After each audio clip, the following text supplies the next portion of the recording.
Hear more from voices on the ground. Reena Pushkarna, a chef and an owner of a tandoori restaurant in Israel. I believe she may actually have a series of restaurants. We'll check in with her in just a second. She's an NRI. She's with us this evening to tell us more about what's taking place. Reena, thank you for taking out time. Reena, could you first tell us where in Israel you are located, where the restaurants you run are located in Israel?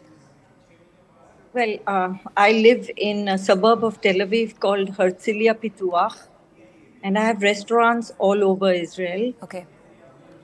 I'm here actually to tell you about the plight of all the citizens of Israel who are facing an onslaught in the borders on the south, and the more than 100,000 diaspora, Indian diaspora, live in those areas of Shterot, um, Ashkelon, Ashdod, Yavne, and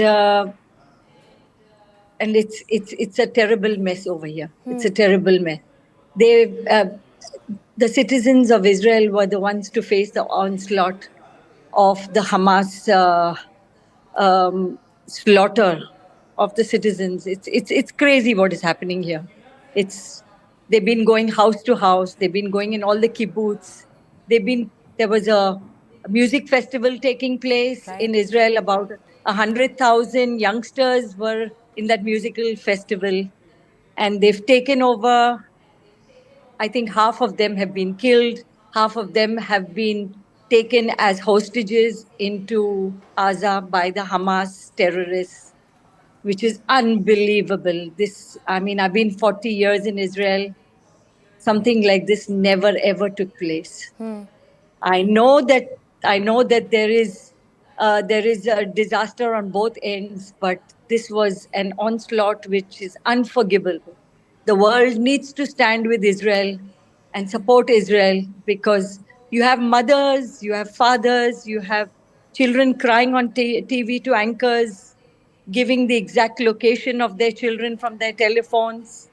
You had an 85-year-old lady on her wheelchair taken as a hostage and taken into Gaza. Come on. This is inhuman what is happening over here. The government has been trying to help all the citizens. They've been trying to calm people, but the war is still going on in the south. We have opened our homes to all our Indian brothers and sisters. I know I can give them full board and lodge till everything is settled. But the world needs to stand up and support Israel with this onslaught from the Hamas terrorists to simple Indians. There are a lot of foreign workers taken into as hostages, Nepalis, some Indian citizens. Come on, everybody's not soldiers here. Ma'am, can I ask you, yesterday we spoke to reporters on the ground in Tel Aviv. We spoke to some residents in Tel Aviv who told us that yesterday they were in bomb shelters the whole day. That continues to be the situation today? Yes, yes, we have been in and out of bomb shelters. At 3 o'clock in the night, there was a direct hit on a hospital in Israel. Their direction of bombs are coming all over Tel Aviv. I have a lot of Indian workers working with me, and we are all in and out of bomb shelters. It's a situation that you really, and apart from facing the rockets, you have the terrorists roaming around with their guns, killing people mercilessly. That's not done, not in Israel. Can I ask you, Reena, just if you could tell the audiences that are watching you right now in India, what is the information you're receiving from the Israeli government like? Because one of the very terrifying things that you've told us about right now is that there are terrorists that could possibly be anywhere. So what kind of information is there about that? How do you navigate moving around Tel Aviv right now? You are not moving around. There don't seem to be cars on the streets unless you have an emergency situation. Mothers are in and out of hospitals and morgues searching for their children who had gone for this music festival. You have fathers who are retired, who are going who are running across trying to save their children. Uh, uh, the terrorists infiltrated army base and they took over. They've been wearing the uniforms of the Israeli army, and you can't detect them. So we've Yeah. been told to stay indoors because you don't know if it's the Israeli army knocking on your door or if it's a terrorist come to get you. And can you tell us a little bit more right now, ma'am, about the messaging that you've been seeing, the political messaging from the Prime Minister? What has his voice been urging in the last few hours?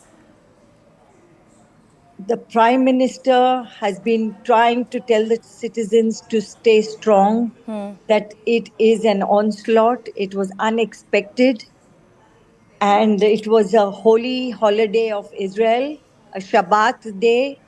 And at 6:30 in the morning, when the alarms and sirens sounded all over Israel, we were all in our bomb shelters. But the hostage taking and the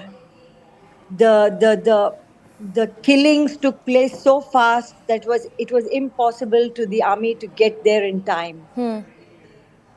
Uh, they say 350 people have been killed and more than 2,000 badly injured. But I think the toll is going to go more higher. Can you, ma'am, let me just ask you one last question. Can you tell me, because we are also receiving reports that overnight the Gaza Strip also saw the hailing down of missiles. The Gaza Strip itself has about 2 million people. Some are obviously civilians. We know that most of the Israeli military action has been directed towards Hamas offices, Hamas administration. But we also are learning that civilians may have died. Can you tell us what As that you sentiment is as you like? are as you It's are complex, yeah. aware as you are aware that Hamas fires from residential areas. Right. Hamas does not care about their family and their citizens like Israel cares for every citizen of their country, whether they be Indian, they be African or Russian. Uh, they are firing from residential areas, and that's where the retaliation is taking place. Growing up in India, you grow up as friends and family of all religions. So many Arabs worked with me as dishwashers, as cleaners in my restaurants. There are poor people suffering on both sides. I agree. But Israel is not a terrorist organization. Hamas is a terrorist organization. And they are killing people mercilessly, not even caring for their own, because they knew there would be an onslaught. And this time we are all behind the government saying that mere bombings cannot be taking place because in another few years they will be back. So something has to be Something has to drastically change. Yeah. done and change, and the Gaza Strip, which was given back, has to come back in the threshold of the Israeli government. Okay, ma'am, thank you so much for taking out time, especially at a moment like this. That is Reena. Thank you again. Thank you for Thank speaking you to us. again. Please ask the world to support Israel at this stature. All the civilians need the hugs and the comfort. All the mothers, all the grandmothers need prayers. Please help. Thank you, ma'am. Thank you for joining us.